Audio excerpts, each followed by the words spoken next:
Zhang Jiansong, a crítica de Plekhanov à busca religiosa e a interpretação do ateísmo marxista.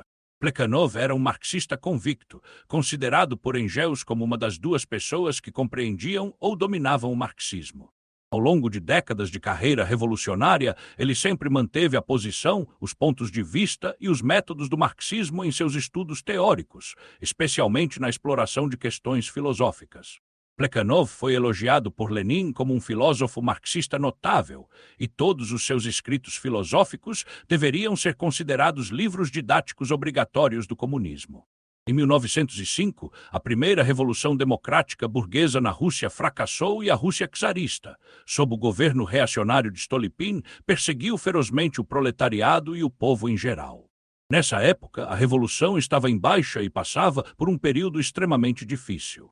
Algumas pessoas, pessimistas e desiludidas com o futuro da revolução, abandonaram as fileiras revolucionárias, e a maioria delas se encontrava em um estado de indecisão e confusão. Nesse momento, o idealismo de todos os tipos se espalhou no campo do pensamento, sendo o misticismo uma de suas principais formas de expressão. Os estudiosos burgueses atribuíram o fracasso da revolução à punição de Deus e defenderam que a tarefa atual dos russos era recuperar o Deus perdido. Também surgiu dentro do Partido Social-Democrata Revolucionário a teoria da criação de deuses, que defendia a criação de uma nova religião socialista. Essa situação era extremamente desfavorável à revolução. Com uma atitude extremamente responsável em relação à revolução, Plekhanov escreveu artigos e livros para esclarecer teoricamente a névoa da busca religiosa, explicar os danos de suas ideias, estimular o espírito revolucionário das pessoas e guiá-las a continuar a revolução. Foi nesse contexto que nasceu o artigo sobre a chamada busca religiosa na Rússia. Sobre a chamada busca religiosa na Rússia, tem mais de 90.000 palavras, está dividido em 3 partes, é rico em conteúdo, bem fundamentado, claro e conciso, com uma linguagem espirituosa e vívida, simples mas com força, sendo uma obra teórica rara que critica as correntes de pensamento erradas. Lenin afirmou que ele desempenhou um papel importante na reorganização filosófica da classe avançada russa durante o período reacionário de Stolypin, semelhante ao papel desempenhado pela enciclopédia no século XVIII na França, ou ao papel iluminista da filosofia clássica alemã, representada principalmente por Kant e Hegel na Alemanha. A análise e o estudo cuidadosos deste artigo de Plekhanov têm um significado real importante e um significado histórico de longo prazo para o nosso trabalho de pesquisa teórica sobre religião, para o nosso trabalho religioso na complexa e mutável situação atual, para a unificação do pensamento de todo o partido e de todo o povo e para a realização do sonho chinês da grande revitalização da nação chinesa.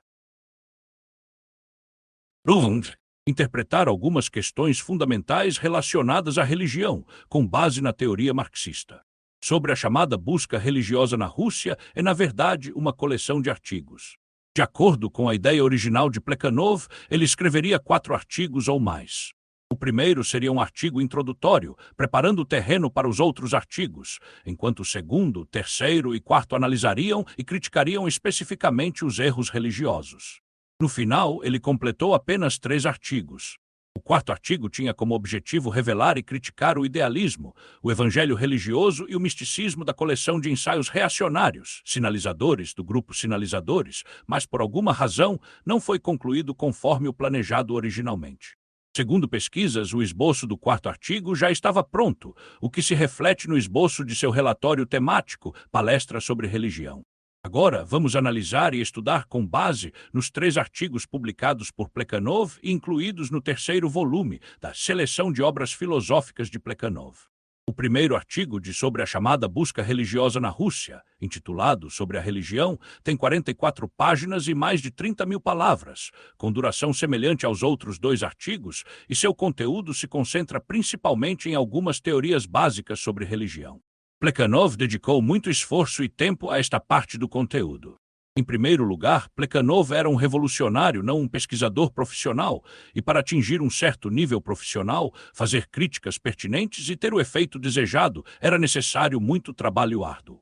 Em segundo lugar, como introdução aos artigos seguintes, ou seja, como ferramenta e arma de crítica, era necessário aperfeiçoá-la para que fosse eficaz. Pelo conteúdo do artigo, pode-se perceber que Plekhanov estudou e pesquisou amplamente as últimas descobertas dos principais especialistas e estudiosos da época em teoria nacional e religiosa. Com base nisso, ele fez uma análise e reflexão profundas e apresentou suas próprias ideias originais. Pelas notas de rodapé, pode-se perceber que Plekhanov conhecia bem esses especialistas e estudiosos e suas numerosas obras. Quanto aos discursos de Marx e Engels sobre religião, Plekhanov os conhecia profundamente e os citava com facilidade. Em Sobre a Religião, Plekhanov primeiro explica resumidamente a origem do estudo das questões religiosas. Após o fracasso da Revolução de Fevereiro da burguesia, toda a Rússia estava sob o terror branco de Stolypin e as pessoas se sentiam geralmente oprimidas e deprimidas. A busca religiosa tornou-se uma das questões mais importantes da Rússia na época. Essa situação foi refletida no artigo de Alexander Jablonovsky, que escreveu: atualmente, a atenção social em nosso país parece estar dividida em 3 partes, voltadas respectivamente para a busca de Deus, a literatura erótica e o wrestling. Por isso, Plekhanov concentrou sua atenção na busca de Deus na Rússia. No entanto, algumas pessoas na sociedade demonstravam bastante ignorância sobre questões religiosas. Um dos mais famosos teístas da Rússia, Bulgakov, que espiritualmente retrocedeu do marxismo ao idealismo, argumentou em seu artigo que o mais surpreendente no ateísmo russo é seu dogmatismo, ou melhor, sua atitude leviana em relação à religião. A ignorância dos intelectuais do nosso país em relação às questões religiosas é surpreendente. Digo isso para diagnosticar seu estado mental. Os intelectuais do nosso país ainda são muito infantis em sua atitude em relação à religião e ainda não a consideraram seriamente. Plekhanov concordou com a opinião de Bulgakov, mas apontou que ele não havia dito toda a verdade, pois ignorou que em nosso país, não apenas aqueles que propagam o ateísmo, mas também aqueles que, de uma forma ou de outra, estudam a teologia da busca de Deus ou a teologia da criação de Deus, também demonstram ignorância em relação às questões religiosas. Nossos buscadores de Deus, ou criadores de Deus, também ainda não refletiram seriamente sobre a religião, e sua propaganda religiosa não é tão irrelevante para a política quanto parece à primeira vista. Com base no exposto, Plekhanov definiu claramente a direção de seus esforços e sua tarefa de pesquisa. Ou seja, com base no conhecimento básico sobre religião, deve-se prestar atenção e pesquisar a tendência de inclinar-se firmemente para o dogmatismo religioso, ao mesmo tempo em que se descobre as causas sociais que geram essa tendência. Portanto, a teoria básica sobre religião apresentada a seguir tem origem nisso. Sobre o conceito de religião. Plekhanov acreditava que a religião é um sistema bastante organizado de ideias, emoções e atividades. As ideias são o elemento mítico da religião, as emoções pertencem ao domínio dos sentimentos religiosos e as atividades pertencem ao domínio do culto religioso, ou seja, aos rituais religiosos. Essa definição é profunda e abrangente, revelando a essência do fenômeno religioso, mas ainda é um pouco simplista e carece de uma discussão sistemática e profissional. Isso se deve principalmente ao fato de Plekhanov não ser um estudioso profissional da religião. Mesmo assim, essa definição foi reconhecida e elogiada pelos acadêmicos russos e chineses. O estudioso soviético Shakin apontou que Plekhanov acreditava que na religião existiam fatores do sistema de pensamento, 2 fatores psicológicos e 3 fatores organizacionais. Não se pode negar que essa divisão dos elementos importantes da religião é correta. Ele não reduziu a religião apenas ao campo do sistema de pensamento, mas observou os aspectos psicológicos da religião e a forma organizacional das atividades dos fiéis, o culto. Outro estudioso soviético, Pareikin, considera que o conceito de Plekhanov tem grande significado teórico e prático. Teoricamente, no passado, era incorreto resumir a religião a um sistema de pensamento, pois isso empobrecia o conteúdo da religião e simplificava sua estrutura. Do ponto de vista da prática da propaganda ateísta, é difícil superar o sentimento religioso dos fiéis apenas com a crítica teórica dos dogmas religiosos, sem levar em conta o aspecto sociopsicológico da religião. O falecido especialista em teoria religiosa da China, S.R. Lu Daiji, comparou as conquistas de Plekhanov na visão marxista da religião às de Lenin, expressando sua sincera admiração.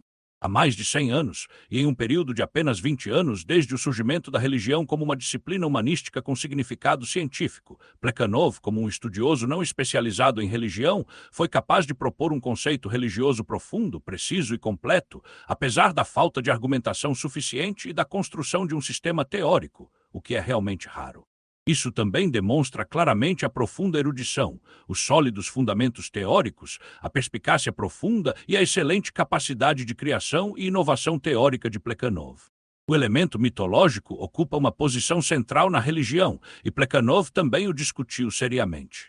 Em grego, mito significa história. Quando as pessoas se surpreendem com um determinado fenômeno e procuram entender como ele ocorre, surge o mito. Plekhanov fez uma breve análise usando como exemplos a origem da personagem mitológica grega Atena, as perguntas dos antigos judeus sobre a origem do mundo e as especulações dos aborígenes australianos sobre a origem da Lua. Tudo isso constitui mitos ou histórias mitológicas. Assim, Plekhanov concluiu que os mitos são histórias que respondem às perguntas por que e como.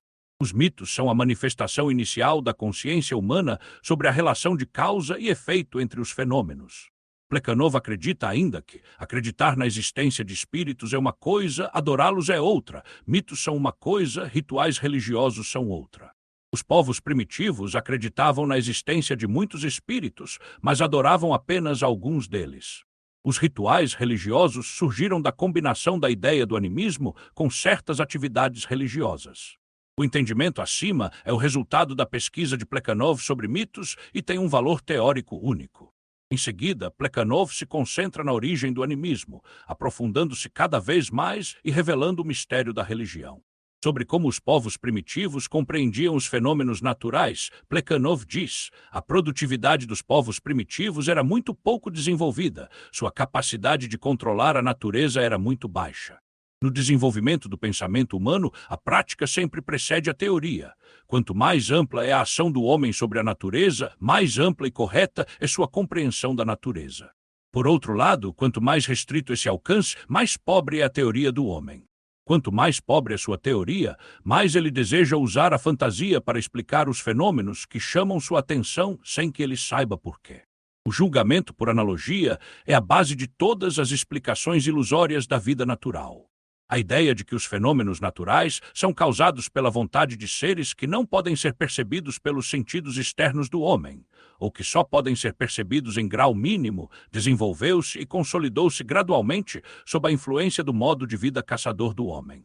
Aqui, Plekhanov usa a perspectiva do materialismo histórico para apontar que as explicações dos fenômenos naturais pelos primitivos, com baixa produtividade, eram basicamente baseadas em analogias, o que também foi a origem da religião.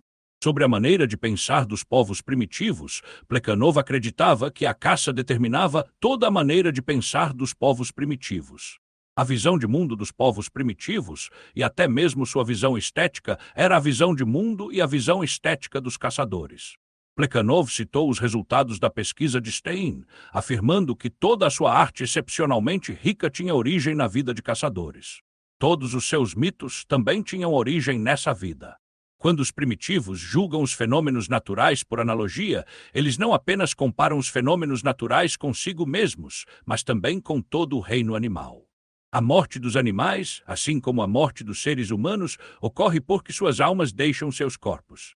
Gradualmente, todo o mundo ficou repleto de espíritos, e os primitivos atribuíram todos os fenômenos naturais que chamavam sua atenção aos espíritos. Tudo isso reflete que toda a maneira de pensar dos homens primitivos era inseparável de sua vida de caçadores. O conceito de espíritos e a formação do animismo foram baseados nessa premissa, o que também comprova a cientificidade do princípio de que a existência social determina a consciência social. Analisando os pontos de vista da magia e da ciência. De acordo com o ponto de vista de Frazer, autor de The Golden Bough, a crença básica na magia é a base da ciência moderna, e todo o seu sistema se baseia na crença de que existe ordem e unidade na natureza. É claro que essa crença é cega, mas é firme e real. Assim, parece possível considerar que a magia e a ciência são opostas à religião. Os religiosos explicam os fenômenos naturais pela vontade de um sujeito, espíritos, deuses, enquanto aqueles que recorrem à magia procuram descobrir as causas objetivas que determinam essa vontade. No entanto, a diferença entre a ciência e a magia ainda é muito grande. A ciência procura descobrir a relação de causa e efeito dos fenômenos, enquanto a magia se satisfaz com simples associações ou símbolos, que por si só podem se basear em algo que surge na mente humana de forma pouco clara e que se realiza na realidade. Na verdade, a magia comete o mesmo erro do monismo empírico moderno, ou seja, confunde fenômenos objetivos com fenômenos subjetivos. É precisamente por essa razão que o processo de pensamento da magia não exclui o processo de pensamento do animismo. Em suma, na visão de mundo dos ignorantes, não existe realmente uma fronteira entre os seres humanos e os animais. Inicialmente, os seres humanos criaram os deuses à imagem dos animais. Os deuses com forma humana surgiram mais tarde, como produto do desenvolvimento da produtividade até um certo estágio. O que é um deus? Com base na pesquisa de Payne, Plekhanov escreveu: Deus é um espírito benevolente que se manifesta em certos objetos materiais, geralmente em imagens divinas, e as pessoas o veneram com oferendas de comida, vinho e outros itens, na esperança de obter sua bênção nas atividades cotidianas. O âmbito de aplicação dessa definição é a fase da civilização humana, mas é difícil garantir sua correção na fase inicial do desenvolvimento da civilização humana. Quando as pessoas imaginavam seus deuses como animais selvagens, os deuses não eram abstratos e não animais, mas se manifestavam em certos tipos de animais. Assim, os animais considerados totens devem ter sido os deuses originais, adorados pelos seres humanos. Na era do culto aos totens, não eram um ou mais indivíduos que eram venerados como deuses, mas sim um animal ou uma espécie animal. Como nessa época os indivíduos ainda não se tinham separado da comunidade de parentesco, o processo de individualização dos deuses ainda não tinha começado. Nesse período, os deuses apareciam sob a forma de uma tribo divina e não se preocupavam com a moralidade humana, como acontece nas religiões atuais. A tribo divina primitiva só punia as pessoas quando estas a ofendiam. Nesta fase do desenvolvimento social, a moral não dependia da noção animista e existia de forma independente. Só mais tarde, com a diferenciação social e o surgimento das classes, é que se estabeleceu uma estreita ligação entre a moral e o animismo, utilizando-se a religião divina para educar e controlar as pessoas. O que levou ao colapso e desaparecimento do culto totêmico. Plekhanov acredita que foi a mudança nas condições materiais de vida da humanidade. A mudança nas condições de vida materiais se deu, em primeiro lugar, pelo desenvolvimento da produtividade na sociedade primitiva. Ou seja, diante da natureza, o desenvolvimento da produtividade levou ao aumento do controle humano, o que mudou a atitude das pessoas em relação à natureza. Com a mudança na atitude das pessoas em relação à natureza, suas concepções religiosas também mudaram mais ou menos rapidamente e em maior ou menor grau. No período em que surgiu o culto totêmico, as pessoas consideravam os animais superiores a si mesmas, como seres de classe superior. Com o desenvolvimento da sociedade, os seres humanos passaram a se considerar superiores aos animais e se opuseram a eles, e foi nessa época que o culto totêmico entrou em colapso e desapareceu. Quando os seres humanos domesticaram os animais e passaram a usá-los como meio de satisfazer suas necessidades, surgiu o que Bogdanov chamou de relação de autoridade do homem sobre os animais. Esse período também foi marcado pelo alto nível de desenvolvimento da produção agrícola na sociedade. Do culto aos animais, à domesticação dos animais e, finalmente, ao uso dos animais como animais de carga, o caminho foi reto e longo. O uso dos animais como animais de carga aumentou consideravelmente a produtividade do trabalho. Por sua vez, o aumento da produtividade impulsionou o desenvolvimento das relações socioeconômicas. Aqui surge uma questão. Essa teoria não contradiz o princípio básico do marxismo de que a existência determina a consciência. Estudiosos que não compreendem o materialismo histórico e revisionistas como Bernstein têm uma atitude cética em relação a isso, considerando uma falha na teoria dos fundadores do socialismo científico. Plekhanov acredita que, na verdade, Marx e Engels sempre insistiram que a consciência humana, gerada a partir de uma determinada existência social, influencia essa existência, promovendo seu desenvolvimento, e esse desenvolvimento, por sua vez, provoca novas mudanças no campo do pensamento. Isso significa que o princípio básico do marxismo não nega a interação entre a existência social e a consciência social. A existência social determina a consciência social. Com o desenvolvimento e o progresso da sociedade, a forma da religião também está mudando. Morgan acreditava que o triunfo da religião na Roma antiga estava inicialmente mais relacionado com o clã do que com a família. Isso se deve ao fato de que a união dos clãs consanguíneos precedeu a família. A família patriarcal romana surgiu após um longo período de desenvolvimento humano, quando o modo de vida tribal foi desintegrado pela influência da agricultura e da escravidão. Com o surgimento da família, surgiram também os deuses domésticos e os rituais familiares, nos quais o chefe da família desempenhava um papel dominante. O deus da família patriarcal era o deus ancestral, resultado da transferência dos sentimentos dos membros da família pelo chefe da família para o deus ancestral. O surgimento da família e o colapso da união dos clãs de parentesco indicam um avanço na evolução da sociedade. O surgimento da forma de organização do Estado tornou-se inevitável, substituindo a forma de organização tribal existente. Com o surgimento do governo, formou-se uma relação social entre governantes e governados. Essa relação se refletiu na religião, com os deuses se tornando governantes e juízes do reino dos céus. Plekhanov analisou mais profundamente como as ideias, os sentimentos e os rituais religiosos surgiram em sua definição de religião. As ideias religiosas têm uma natureza animista, surgindo da incompreensão das pessoas sobre os fenômenos naturais, que mais tarde se combinaram com a ideia animista de personificar as relações entre os fenômenos naturais e explicar essas relações. Os sentimentos religiosos têm origem nos sentimentos e desejos das pessoas, que se desenvolvem com base em determinadas relações sociais e mudam com as mudanças nessas relações.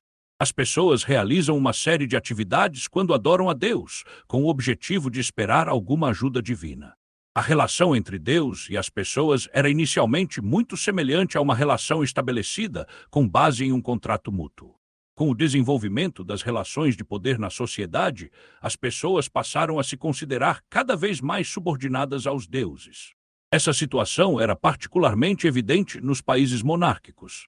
Na sociedade civilizada moderna, com a luta das pessoas pelo poder democrático, formou-se uma tendência à religião natural e ao deísmo, que restringem o poder dos deuses em todos os aspectos com base nas leis da natureza. Em geral, Plekhanov discute nesta parte a definição de religião, os fatores mitológicos, animismo, magia, culto a totens animais e crença na reencarnação, utilizando os princípios do materialismo histórico para realizar uma análise e pesquisa aprofundadas e detalhadas, apresentando de forma clara e compreensível muitas coisas que as pessoas originalmente não compreendiam ou não entendiam, permitindo que elas tivessem uma compreensão e um domínio abrangentes, completos e corretos desses conhecimentos, estabelecendo uma base sólida para a crítica das visões religiosas errôneas existentes na sociedade russa. 2. Defendendo a visão marxista da religião, analisando e criticando as concepções religiosas erradas de escritores famosos russos. O segundo artigo diz sobre a chamada busca religiosa na Rússia é agudo, mais uma vez, sobre a religião. Nesta parte, Plekhanov utilizou a teoria básica construída no primeiro artigo como ferramenta, mantendo a posição, os pontos de vista e os métodos marxistas para revelar e criticar as visões religiosas erradas de várias figuras representativas e influentes, incluindo escritores famosos russos como Tolstói e Gorky. Primeiro, ele analisa e critica as concepções errôneas sobre religião do famoso escritor russo Tolstói. Tolstói acreditava que sua religião não tinha nenhum elemento sobrenatural. Tolstói definiu a religião da seguinte forma: a religião determina a relação do homem com a origem de todas as coisas, determina a missão do homem que daí decorre e os princípios de conduta que essa missão suscita. Em outro lugar, ele também afirmou: a verdadeira religião é a relação que o homem estabelece com a vida infinita que o rodeia, em consonância com a sua razão e conhecimento, uma relação que liga a sua vida a essa infinitude e orienta a sua conduta. Qual é o problema com a visão religiosa de Tolstói? Plekhanov deixou claro que o problema está na palavra missão em sua definição. Tolstói acreditava que quando uma pessoa determina sua relação com a origem de todas as coisas, ela determina sua missão. No entanto, essa missão tem dois pré-requisitos. Primeiro, o objeto e a entidade da missão, no nosso caso, a pessoa. Segundo, a entidade ou força que apresenta a missão ao homem. Plekhanov acredita que Tolstói não gosta da concepção religiosa atual e de seus ensinamentos. Ele está convencido de que seria muito melhor incutir e provar às crianças a ideia de que Deus é um espírito cuja manifestação concreta existe entre nós e que podemos aumentar seu poder com nossas próprias vidas, ou seja, incutir nas crianças uma certa forma de animismo. Assim fica muito claro, a entidade consciente que apresenta a missão ao homem é, na verdade, um espírito. Essa é a visão religiosa de Tolstói.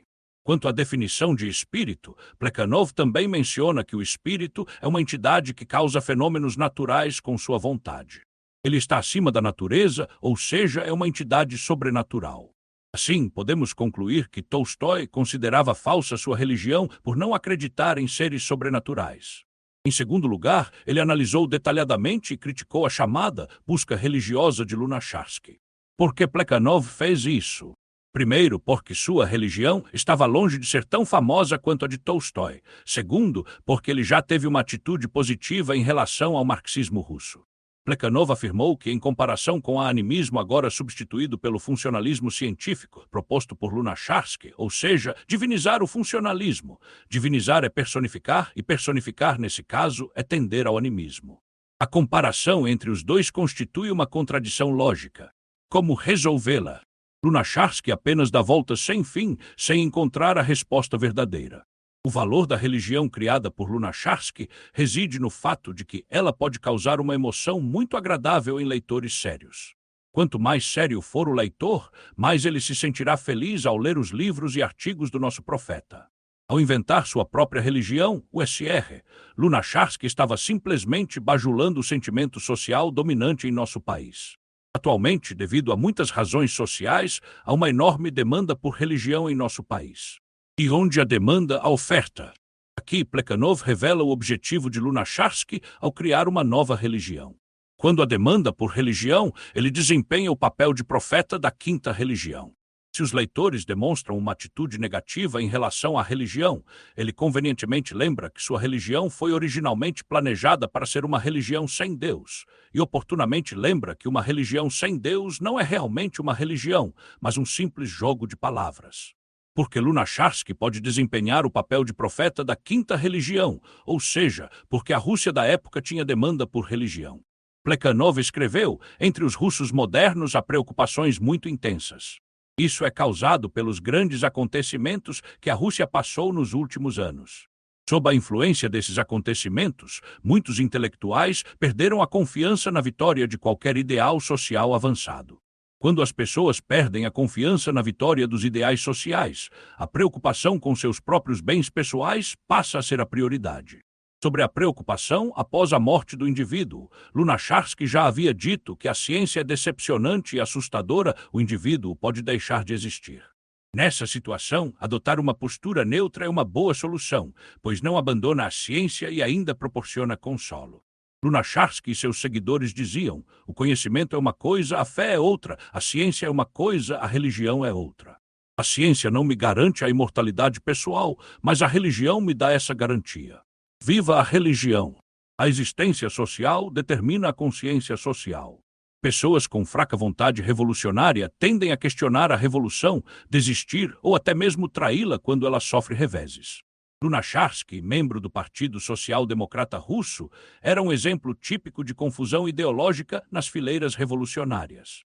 Todas as profecias coloridas do SR, Lunacharsky tinham como objetivo curar as feridas espirituais da intelectualidade russa, que sofria de angústia. Essa era a característica de sua busca religiosa. Plekhanov aponta aqui a verdadeira intenção da busca religiosa de Lunacharsky. Nosso profeta gosta de falar sobre a classe proletária, o ponto de vista proletário, a luta proletária e assim por diante. No entanto, ele não tem nada em comum com a própria classe proletária, com a classe proletária autônoma, com a classe trabalhadora que alcançou a autoconsciência. Ele é o típico intelectual entre os intelectuais mais sensíveis, superficiais e, portanto, mais instáveis da Rússia. Ele quer revestir o socialismo com um manto religioso e até mesmo compor hinos ridículos e engraçados ao Deus homem apenas porque a intelectualidade russa, desanimada e desiludida, está imersa na religião.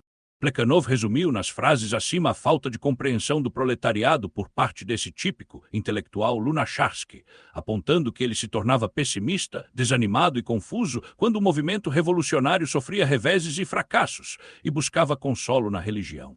A visão religiosa de Lunacharsky e a visão religiosa do marxismo são incompatíveis e diametralmente opostas. Plekhanov escreveu: Lunacharsky exorta todos a abandonarem o velho casaco do materialismo cinzento. O que o proletariado precisa é de uma síntese harmoniosa. Essa síntese marca dois opostos, transformando-os em si mesma e eliminando-os. Todos nós nos esforçamos ao máximo para encontrar essa síntese. Isso mostra que Lunacharsky, a fim de adaptar o socialismo ao manto religioso, recuou como um camarão, voltando-se para a visão religiosa da maioria dos socialistas utópicos. Sua atitude em relação à religião é fundamentalmente oposta à de Marx e Engels. Lunacharsky, o profeta da quinta religião, e alguns socialistas utópicos alemães, assim como os monistas empíricos russos, desprezam o materialismo com a mesma arrogância. Aqui ele também aponta que o principal problema da visão religiosa de Lunacharsky é o mesmo que o dos machistas, desprezar o materialismo e se lançar nos braços do clericalismo. Referindo-se a todo o processo de investigação religiosa de Lunacharsky, Plekhanov concluiu: as concepções religiosas têm sempre um caráter animista. A sua religião, Lunacharsky, nota do autor, não passa de um jogo da moda. Os que se entregam a esse jogo, embora não tenham a fé dos animistas, falam involuntariamente a linguagem dos animistas. A lógica religiosa os obriga a isso. Plekhanov revelou aqui a falsidade e a superficialidade da religião ateísta de Lunacharsky. Nenhuma religião pode prescindir de deuses. Por fim, ele criticou a visão religiosa errônea do famoso literato russo Gorky.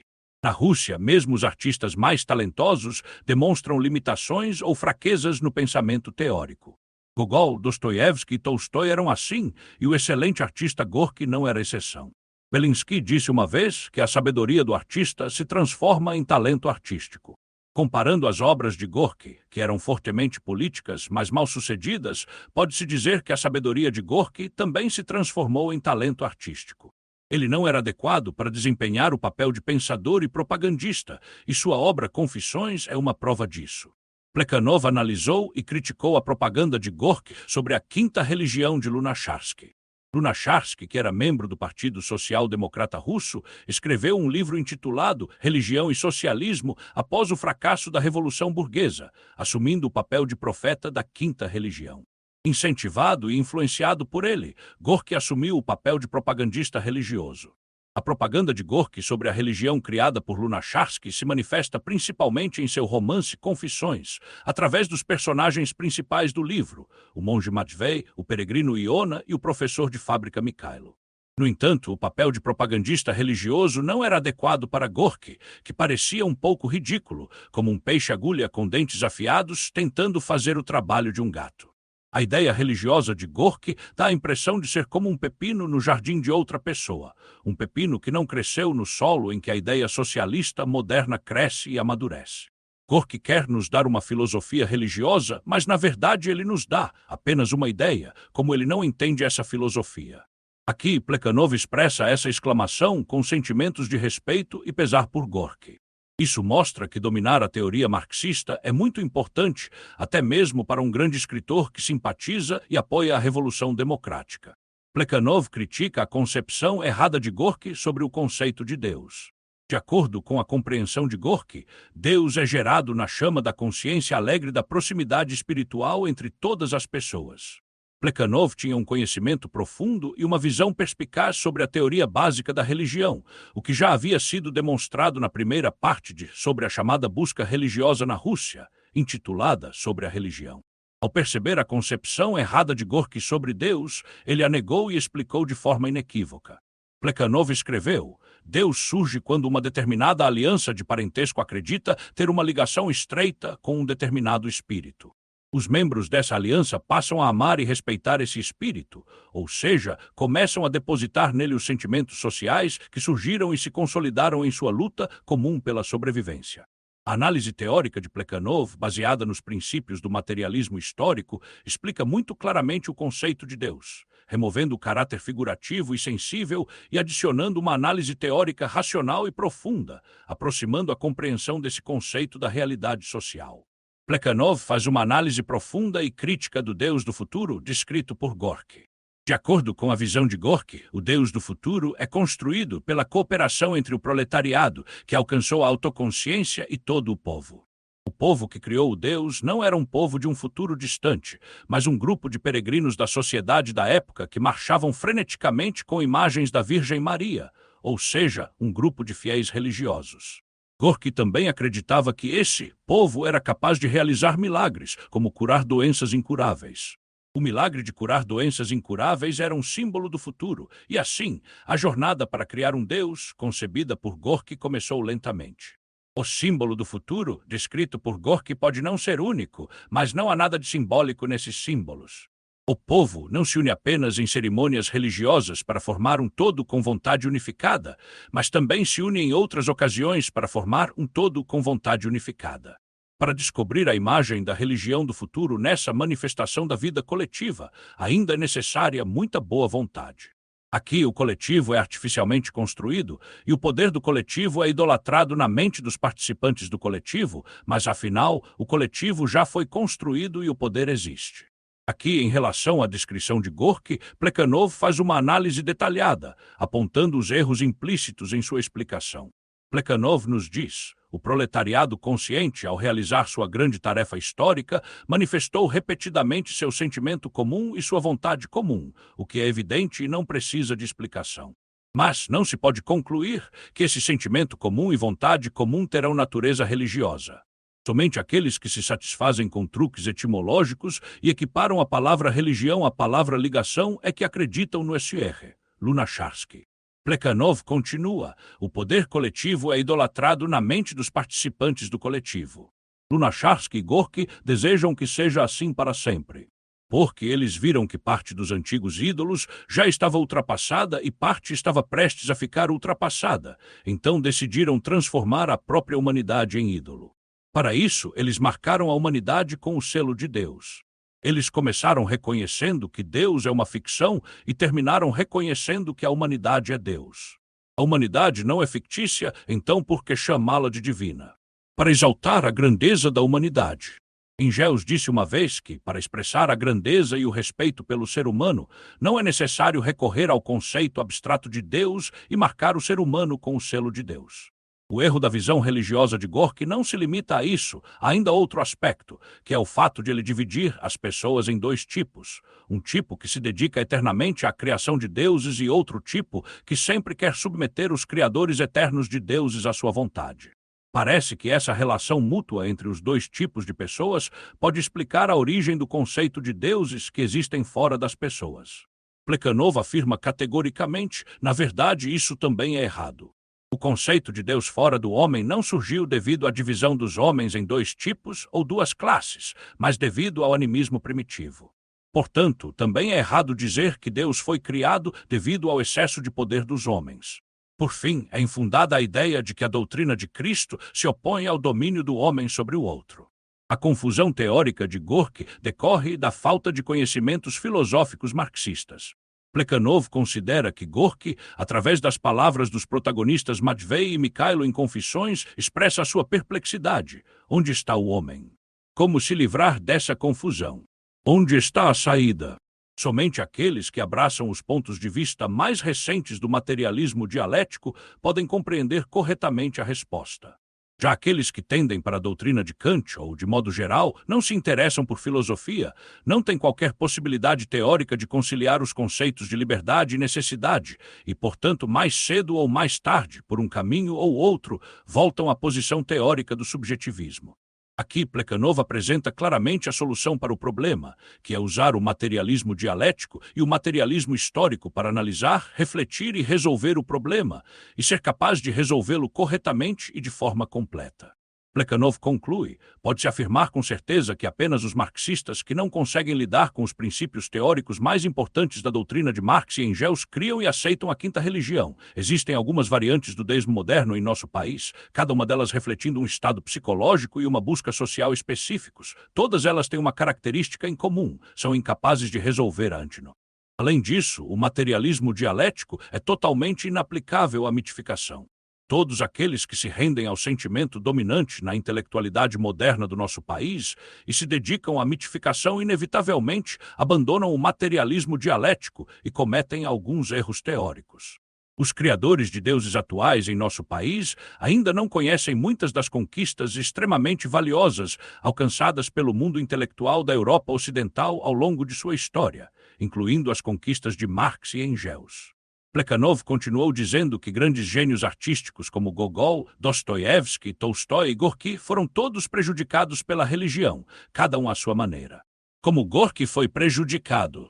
Ele exaltava entusiasticamente as conquistas das pessoas, mas não compreendia muito bem as condições históricas das conquistas dos avançados da Rússia moderna. Em termos teóricos, ele estava muito atrasado em relação à sua época. Em sua mente ainda havia espaço para o misticismo. Ele exaltava a beleza das conquistas, mas não se opunha a vê-las sob a perspectiva religiosa. Essa era sua grande fraqueza, o que era muito lamentável. Plekhanov, neste artigo, utilizando os resultados teóricos básicos obtidos no primeiro artigo, sob a orientação dos princípios básicos do materialismo histórico, primeiro refutou que o budismo é uma religião ateísta, apontando que todas as religiões não se afastam de Deus. Com base nisso, ele faz uma análise crítica cuidadosa e detalhada de Tolstói, Lunacharsky e Gorky, representantes típicos da busca religiosa na Rússia que afirmavam querer criar uma religião ateísta, para que todos compreendam verdadeiramente a falsidade e o caráter enganoso da religião ateísta. A religião que eles criaram não só tinha deuses, como também exigia que todos se entregassem aos braços da religião que eles criaram, perdendo assim o espírito de luta e a determinação para buscar a felicidade na sociedade real, aceitando voluntariamente o domínio e a manipulação dos deuses reais, tornando o sucesso da revolução algo distante e até mesmo uma quimera. Portanto, a denúncia e a crítica de Plekhanov foram oportunas e corretas, uma injeção de lucidez na jornada revolucionária, impedindo a decadência, elevando o moral e fazendo com que os revolucionários continuassem avançando corajosamente na direção correta. 3. Utilizar a teoria marxista sobre religião para analisar e criticar os equívocos religiosos do decadentismo.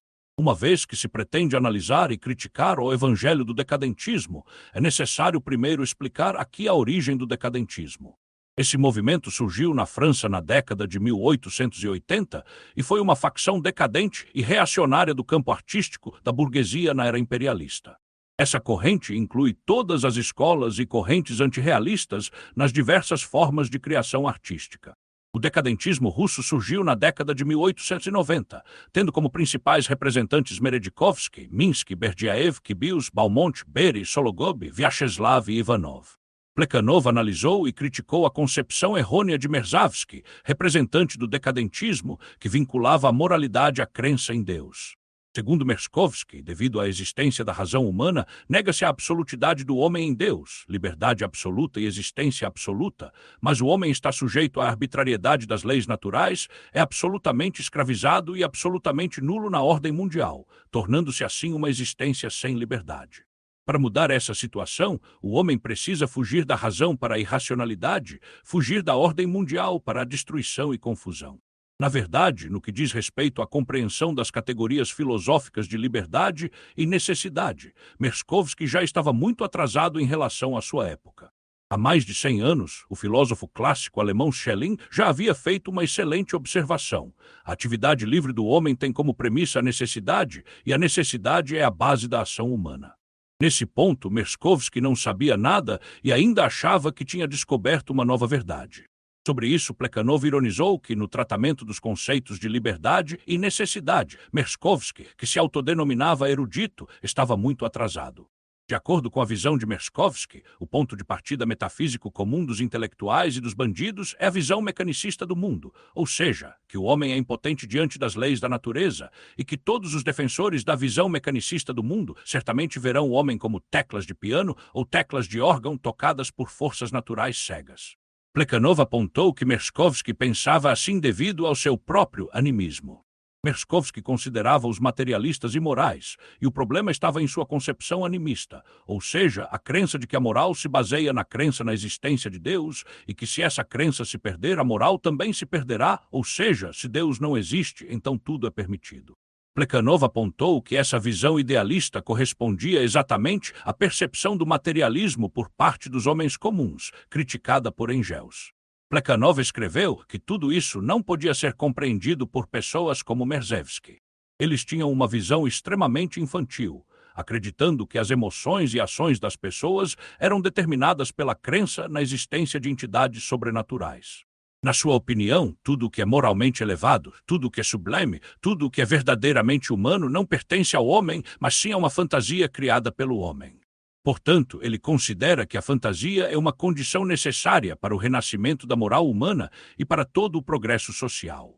Plekhanov também analisou e criticou a hipocrisia de Merezhkovsky e Minsky, duas figuras decadentes que difamavam a luta revolucionária dos proletários por interesses econômicos, como futuros hábitos vulgares e costumes obscenos. Merezhkovsky acreditava que a intelectualidade russa enfrentaria, assim como Herzen, o problema dos futuros hábitos vulgares e costumes obscenos. A única maneira de superar esse problema seria encontrar força no cristianismo futuro. Merezhkovsky disse: o limite de toda a cultura europeia moderna, o positivismo, ou, como diz Herzen, o realismo científico. Depois de surgir na ciência e na filosofia, evoluiu da consciência científica e filosófica para uma religião inconsciente, tentando abolir e substituir todas as religiões anteriores. O positivismo afirma o mundo real e nega o mundo suprassensível. Afirma que o mundo existe desde sempre e para sempre, afirma o moderado, o comum, afirma o hábito absolutamente vulgar. Plekhanov fez uma análise aprofundada da afirmação de Merzevsky sobre a busca de Ers por Deus. Embora Merezhkovsky tenha dito que Herzen estava muito irritado com os hábitos vulgares populares na Europa Ocidental, ele não apresentou uma solução para superá-los. Isso porque Herzen não queria se posicionar do ponto de vista religioso, temendo que o abismo religioso fosse mais profundo do que as águas rasas do positivismo. Então Herzen inconscientemente buscou Deus, mas conscientemente o rejeitou, o que o levou a uma divisão. Aqui, a lógica de Merzevsky é que Herzen detestava os costumes vulgares causados pela busca da felicidade, e a busca da felicidade era a busca por Deus. Assim, Herzen tornou-se, consciente ou inconscientemente, um seguidor da busca por Deus. Merzevsky acreditava que os costumes absolutamente vulgares eram o sacrifício do indivíduo pelo clã, nação e humanidade em prol de uma era de ouro futura. Na Europa moderna, a burguesia ocupa uma posição dominante e também busca uma era de ouro futura. De onde isso vem? Plekhanov aponta que isso foi roubado dos socialistas. Plekhanov expõe e critica a hipocrisia de Merzevsky, Minsky e outros que perseguem interesses econômicos, mas condenam a vulgaridade dos proletários. Merezhkovsky acreditava que os proletários podiam sacrificar seus interesses pessoais em nome de uma era de ouro, mas porque eles buscavam apenas o sustento e não tinham interesse moral. Plekhanov usou um poema de Heine para ironizar as exigências de Merezhkovsky aos proletários, ou seja, eles bebem em silêncio, mas aconselham os outros a beber em voz alta. Os proletários vivem à beira da sobrevivência e, quando fazem certas exigências econômicas aos capitalistas, são criticados como materialistas grosseiros. Plekhanov prossegue, apontando que, para os proletários famintos, as exigências econômicas reais equivalem a garantir a possibilidade de satisfazer pelo menos algumas de suas necessidades espirituais, e que a luta para alcançar essas exigências econômicas pode despertar e cultivar sentimentos extremamente nobres no coração dos proletários famintos, como coragem, dignidade humana, abnegação e lealdade à causa comum. Plekhanov observou que os burgueses lutam diariamente por interesses econômicos, sem nunca mencionar o renascimento moral, mas desprezam os proletários que lutam por interesses econômicos, acusando-os de viciosos hábitos. Esse ponto foi totalmente endossado por Merezhkovsky e, além dele, também pelo Eschere, Minsky. Minsky acreditava que os socialistas operários e os capitalistas tinham os mesmos objetivos e adoravam os benefícios materiais, apenas em diferentes graus. O ideal dos socialistas era reduzir os benefícios materiais ao nível mais baixo possível para que todos pudessem desfrutar deles, o que era uma ideia vulgar. Se nós, intelectuais russos, esquecermos nossa missão e nossos ideais para toda a humanidade, aceitando totalmente a doutrina do Partido Social Democrata Europeu e todos os seus argumentos filosóficos e conteúdos psicológicos, será um suicídio espiritual. O socialismo europeu, assim como o estilo aristocrático e os hábitos vulgares da Europa, foi concebido no pecado original do individualismo. Plekhanov apontou que aqueles que odiavam os hábitos vulgares e se consideravam íntegros e nobres classificavam toda a civilização humana da época como vulgar e, com uma raiva verdadeiramente ridícula, acusavam de vulgar o grande movimento histórico que visava acabar com os modos de produção vulgares e, assim, erradicar os hábitos vulgares do campo moral. Plekhanov continuou criticando que essa atitude ridícula de desprezo pelos supostos hábitos vulgares da luta de libertação do proletariado foi transmitida dos exaltados aos decadentes, primeiro aos decadentes franceses e depois aos decadentes russos. Entre os decadentes russos, Minsky e Merezhkovsky eram representantes típicos. A fim de dar uma lição espiritual aos intelectuais russos, eles atribuíram a essa mentalidade um caráter verdadeiramente vulgar. Plekhanov expôs ainda mais a hipocrisia dos decadentes, apontando claramente que o evangelho de Merzevsky, Minsky e seus companheiros era uma versão revisada de coisas ultrapassadas. O que eles usavam para acusar os proletários de hábitos vulgares estava, na verdade, impregnado do espírito capitalista. Os exaltados e decadentes franceses acusam os proletários famintos, que lutam pela sobrevivência, de serem vulgares, mas eles próprios não só não desprezam os prazeres da vida, como, pelo contrário, manifestam indignação pelo fato de a sociedade burguesa moderna não lhes garantir prazeres suficientes. Eles consideram o movimento proletário como um produto de sentimentos inferiores, a inveja, mas não se opõem de forma alguma à divisão da sociedade em classes. Não é de se admirar que os exaltados e decadentes, apesar de odiarem profundamente os hábitos vulgares, defendam a sociedade burguesa contra as intenções revolucionárias dos proletários, e também não é de se admirar que todos eles, antes de se esconderem em suas torres de marfim, se esforcem ao máximo para organizar sua vida material na sociedade burguesa. Plekhanov tinha a seguinte opinião sobre o fato de decadentes como Minsky simpatizarem com os movimentos sociais modernos. Ele acreditava que Minsky havia sido editor do jornal bolchevique Nova Vida por um curto período em 1905. Muitos achavam esse comportamento engraçado ou incompreensível. Minsky se defendeu dizendo: pelo menos metade do espanto e das acusações contra mim deve ser atribuída a um mal-entendido fundamental causado pela crítica dos liberais de nosso país ao simbolismo e ao misticismo na poesia, que é a crença de que os poetas com novos sentimentos, se não são diretamente inimigos da liberdade política, são de qualquer forma pessoas indiferentes à política. Todos os representantes dos novos sentimentos, enfatizo essa palavra, Balmont, Sologub, Brusov, Merezkovsky, Anna Terekova, Bloch, Ivanov, sem exceção, são cantores do campo revolucionário russo.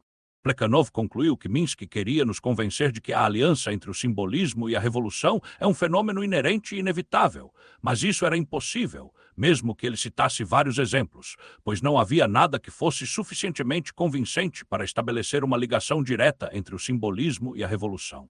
Plekhanov apontou que Minsky, Merezkovsky, Berdiaev e outros decadentistas, incluindo a nova escola, apesar de serem inconstantes, têm uma característica que permanece inalterável. Eles sempre menosprezam o movimento de libertação da classe trabalhadora. Plekhanov fez uma análise profunda da situação em que os decadentes, como Merezkovsky e Minsky, usavam a religião para dissipar a melancolia e as preocupações. Plekhanov escreveu que Minsky comentou que Merezkovsky acreditava na ressurreição de Cristo porque temia a morte e desejava a imortalidade. A crença de Merezkovsky na existência de coisas imortais é baseada em argumentos fracos e inconsistentes, difíceis de sustentar e que não resistem a um exame minucioso. Apesar disso, Minsky seguiu os passos de Merezkovsky, usando a religião do futuro que ele criou para dissipar o tédio e o aborrecimento causados pela alegria nihilista. Aqui surge outra questão, por que razão a alegria nihilista incomodava Minsky. Plekhanov disse, meio em tom de brincadeira, que talvez ele achasse que resolver a questão da eternidade era um assunto sério e que brincar sobre isso era impróprio. Na verdade, quando as pessoas resolvem questões sérias, a sua atitude é séria, e só depois de resolverem as questões relevantes é que se sentem aliviadas e têm uma sensação de alegria, ou seja, o que se denomina risos. Sobre isso, o fundador do marxismo já disse uma frase clássica: se eu zombo do que é ridículo, isso significa que estou levando a sério. Muitas vezes, Minsky não tinha o conhecimento científico necessário e ficava irritado e entediado por não entender as respostas dos outros. Nos anos 70 e 80 do século XIX, a unidade do universo, a evolução dos seres vivos e a eterna alternância das formas de vida já haviam sido seriamente exploradas e respondidas por pessoas avançadas, ampliando consideravelmente a compreensão das pessoas sobre a natureza e liberando ainda mais o pensamento humano. No entanto, Minsky usou comentários como macaco, esse é o destino de todos, e Bardana para descrever essas respostas, demonstrando desprezo. A razão pela qual as pessoas se sentem felizes é porque a civilização moderna, ao olhar para trás, considera a visão de mundo dos ignorantes, animismo, etc., muito superficial e simplista. Plekhanov resumiu a superficialidade, o tédio, o desprezo e a felicidade de Minsky, apontando que seu tédio era causado pelas características psicológicas do super-homem moderno. Essas características estão intimamente relacionadas aos hábitos vulgares. Ele despreza a felicidade sem fundamento, mas a felicidade é diferente para cada pessoa. Voltaire usa a felicidade para criticar o fanatismo e o misticismo. Feuerbach eleva o riso a uma característica que distingue os seres humanos dos animais. Por outro lado, é extremamente incompreensível que os exploradores religiosos não gostem de rir. Plekhanov acredita que os exploradores religiosos recorrem à ilusão do além porque, em suas mentes vazias, os sentimentos emocionantes de união e proximidade entre o homem e a natureza são inúteis ou extremamente raros. Por isso, eles buscam consolo na religião. Esse consolo é útil, é totalmente inútil. Plekhanov enfatiza que Feuerbach considera o consolo religioso como uma simples ilusão.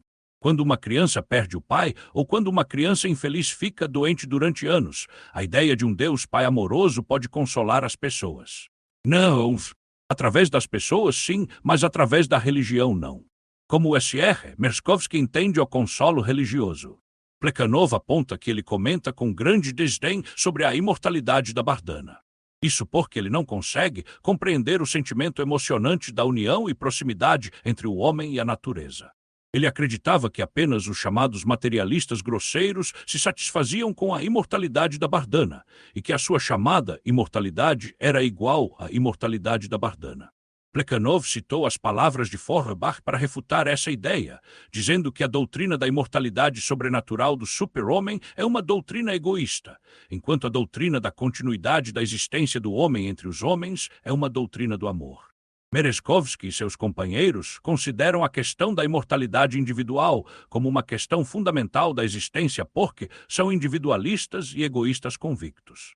Os individualistas atormentados pela solidão espiritual, incapazes de usar a noção da vida real dos seres humanos pecadores para escapar da solidão, recorrem ao céu em busca de um Deus comum. Mas isso não adianta nada. Somente quando as relações mútuas, na vida terrena, das pessoas deixarem de ser regidas pelo princípio de o homem é um lobo para o homem, é que a tragédia da vida terrena das pessoas desaparecerá. Plekhanov analisou que, do ponto de vista da mentalidade dos deificadores do decadentismo, eles não poderiam simpatizar com o movimento de libertação da classe trabalhadora. Os decadentistas acreditavam que o coração dos proletários famintos estava cheio de hábitos vulgares. Embora essas pessoas demonstrem certo desprezo pelo sistema econômico capitalista, ele lhes permite viver sem trabalhar e comer à vontade. Isso, na verdade, expõe os verdadeiros hábitos vulgares da classe burguesa. Os hábitos vulgares da classe burguesa também se manifestam em outro aspecto, que é o individualismo extremo. Eles valorizam a si mesmos, tornando-se o que Leibniz chamou de monades sem janelas para o exterior. Devido à monotonia da vida e ao medo da morte, eles se tornam monades que acreditam em Deus. A tempestade revolucionária os envolveu na vida mundana e mudou o seu estado de monades que viviam para a arte. Mas eles não ficaram quietos e decidiram desempenhar seu papel. Derramar a água benta de sua nova religião sobre os desejos econômicos da humanidade moderna em luta e acender o incenso de seu novo misticismo. Eles se opõem à unidade e ao sacrifício de si mesmos demonstrados pelo movimento de libertação da classe trabalhadora, pois isso os coloca em risco de se tornarem desconhecidos. Eles se opõem ao ideal socialista e concordam com o sindicalismo revolucionário, considerando a escola de Marx autoritária e os anarquistas orgulhosos demais. Minsky admirava mais os socialistas liberais, ou seja, os anarquistas da escola de Bakunin-Kropotkin, também conhecidos como anarquistas comunistas. Essas pessoas negavam a propriedade privada, mas também negavam o poder organizado e não reconheciam o poder desorganizado. Assim, Minsky considerava que os socialistas liberais erradicavam o veneno da visão e do estilo de vida vulgares. Plekhanov apontou que isso era um simples paradoxo, pois, na verdade, não se pode negar todas as restrições aos direitos individuais e, ao mesmo tempo, negar a propriedade privada, ou seja, negar o direito do indivíduo de possuir certos bens. Plekhanov argumentou que a característica marcante do homem comum moderno é opor o amor humano e o espírito de abnegação à luta pela obtenção de benefícios econômicos. Minsky era esse tipo de pessoa e por isso sentia a necessidade urgente de encobrir esses fatos com o véu do mistério religioso. Em comparação com Minsky, Merezevsky era mais inclinado ao anarquismo infinito. Ele acreditava que esse estado de anarquia era a alma potencial da Revolução Russa. Outros decadentes que compartilhavam dessa opinião eram Kibius e Filosofov. Plekhanov advertiu severamente que isso era confundir a Revolução Russa com o estado de anarquia. O que é respeitável nos mistificadores como Merezhavsky é que eles reconhecem que uma das características de sua natureza mística é que eles não estão andando nem correndo, mas voando caindo e voando de maneira incomum, de cabeça para baixo. Devido à cabeça para baixo, o cérebro fica congestionado, o pensamento fica anormal e assim surge o misticismo decadente. Plekhanov concluiu que a religião sem Deus de Lunacharsky e o evangelho decadente estavam longe de abranger todas as variantes da busca religiosa moderna na Rússia. Sim, o movimento Sigmpost não está incluído aqui, sendo necessário escrever outro artigo específico para analisar como eles regressaram do marxismo ao idealismo e depois regressaram ao movimento Sigmpost. Infelizmente, Plekhanov não escreveu mais nenhum artigo crítico específico. 4. Considerações finais. Sobre a chamada busca religiosa na Rússia, é uma obra famosa que desempenhou um papel importante no período crucial da Revolução Russa e foi muito elogiada por Lenin. Ao estudar e analisar esta obra de Plekhanov, podemos aprender muito. Diante da complexa e imutável situação internacional atual e dos inúmeros problemas sociais que enfrentamos na jornada da grande revitalização da nação chinesa, precisamos responder com calma, corretamente e de forma eficaz, o que exige que façamos bem as duas coisas a seguir.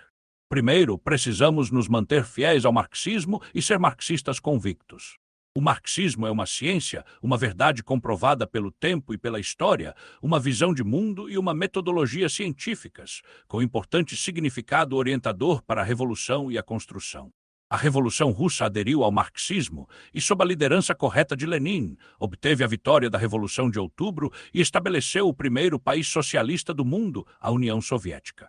Nas décadas seguintes, a União Soviética continuou a aderir ao marxismo, superou inúmeras dificuldades e reviravoltas e se tornou uma potência socialista capaz de rivalizar com os Estados Unidos. No entanto, depois que Gorbachev assumiu o cargo de secretário-geral do Comitê Central do Partido Comunista da União Soviética, ele abandonou a orientação do marxismo e promoveu a diversidade ideológica, o que rapidamente causou caos interno na União Soviética, até que todo o país se desintegrou e se desmembrou. Após o movimento 4 de maio, alguns avançados chineses aprenderam com a Revolução Russa e fundaram o Partido Comunista Chinês, orientado pelo marxismo, para guiar o movimento revolucionário que mudaria o destino da nação chinesa e libertaria o povo chinês. Posteriormente, nosso partido continuou a defender o marxismo e, combinando com as condições específicas da China, promoveu a sincretização e a modernização do marxismo. Ao mesmo tempo, nosso partido superou erros como o dogmatismo rígido e o empirismo estreito durante a execução, levando a revolução à vitória e, finalmente, à fundação da República Popular da China, mudando completamente a história humilhante de pilhagem e opressão que a China havia sofrido desde a Guerra do Ópio. Durante o período da Revolução e Construção socialistas, a nova era da reforma e abertura e da modernização socialista, e a nova era do socialismo com características chinesas, nosso partido sempre se manteve fiel ao marxismo, levando a China a dar um grande salto, passando de um país em ascensão e enriquecimento para um país forte. Na nova era do socialismo, com características chinesas, o Comitê Central do Partido, com Xi Jinping no centro, enfatizou e manteve a posição de orientação do marxismo, fortalecendo de forma abrangente a construção do partido e impulsionando a grande revitalização da nação chinesa para um processo histórico irreversível. Ao longo de toda a sua carreira revolucionária, Plekhanov sempre defendeu a posição, os pontos de vista e os métodos do marxismo, aplicando-os em suas pesquisas teóricas, alcançando resultados brilhantes e tornando-se um filósofo marxista notável, elogiado por Lenin. Plekhanov nos deu um exemplo brilhante. Nós, como seus sucessores, devemos aprender com seu espírito revolucionário e sua determinação inabalável, ser marxistas convictos, promover continuamente o avanço do marxismo e preservar sua juventude e vitalidade. Em segundo lugar, diante de correntes de pensamento erradas, devemos ousar lutar e ser hábeis na luta. Após o fracasso da Revolução Russa, sob o regime de terror reacionário de Stolypin, algumas pessoas se afastaram da revolução e a maioria ficou em pânico e confusão. Alguns intelectuais, incluindo escritores famosos como Tolstói e Gorky, começaram a explorar a religião e a busca por Deus e a criação de deuses se tornaram uma tendência, com a esperança de encontrar libertação e consolo na religião. Essa situação decadente era extremamente prejudicial à revolução, deixando verdadeiros revolucionários como Lenin e Plekhanov muito tristes e preocupados. Eles viam isso com preocupação, mas mantinham a firme convicção de que a revolução seria vitoriosa e uma atitude extremamente responsável em relação à revolução. Com grande entusiasmo, dedicaram muito tempo e esforço à escrita de livros e artigos, esclarecendo teoricamente a névoa da busca religiosa, explicando os danos de suas ideias, estimulando o espírito revolucionário das pessoas e guiando-as a continuar a revolução para completar a grande tarefa inacabada. O espírito de luta e de resistência de Plekhanov diante das correntes de pensamento erradas é digno de ser aprendido por nós. Nos últimos anos, algumas pessoas ignoraram as correntes de pensamento erradas que surgiram na sociedade, como o historicismo, a democracia constitucional, os valores universais, o neoliberalismo e a visão ocidental da mídia, bem como os fenômenos religiosos anormais que surgiram em algumas regiões do nosso país, como a sabatização, a arabização e a antichinesização, enquanto outras pessoas ousavam se indignar. Portanto, diante de correntes de pensamento erradas, é necessário ter o espírito de luta e a atitude responsável de Plekhanov, ter coragem de agir e ousar mostrar a espada, para que nossa causa se desenvolva de forma saudável e continue caminhando de vitória em vitória.